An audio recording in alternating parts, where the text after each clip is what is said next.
Guys எல்லாருக்கும் வணக்கம். நம்ம வந்து கறி லீவ்ஸ் வந்து பொடி பண்ணுறதுக்காக நிறைய எடுத்திருக்கோம்.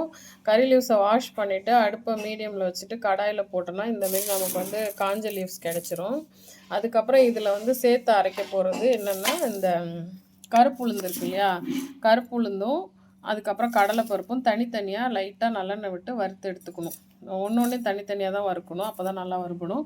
அதுக்கப்புறம் காரத்துக்கு காஞ்ச மிளகா, கட்டி பெருங்காயம் போடணும். அப்புறம் ஒரு சொட்டு புளி ஃபார் ப்ரிசர்வேஷனுக்கு. அப்புறம் எள்ளு தனியாக வறுத்து எடுத்துருக்கேன். இது கடைசியாக இதெல்லாம் அரைச்ச அப்புறம் ஒரு ஓட்டு ஓட்டணும். ஏன்னா எள்ளை ஃபஸ்ட்டே அரைச்சா எண்ணெய் விட ஆரம்பிச்சிடும்.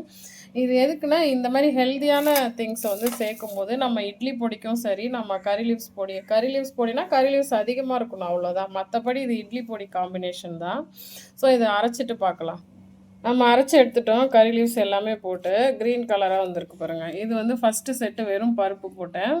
ஸோ இந்த மாதிரி ரெடி பண்ணி சாப்பிடுங்க. Thank you so much. Stay healthy and safe.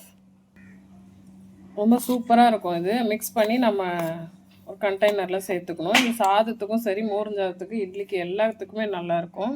கருப்புளுந்தும் கறி லீவ்ஸ் சேர்க்கறதுனால இன்னும் டேஸ்ட்டு தான் ஜாஸ்தியாகுமே ஒழிய கம்மியாகாது.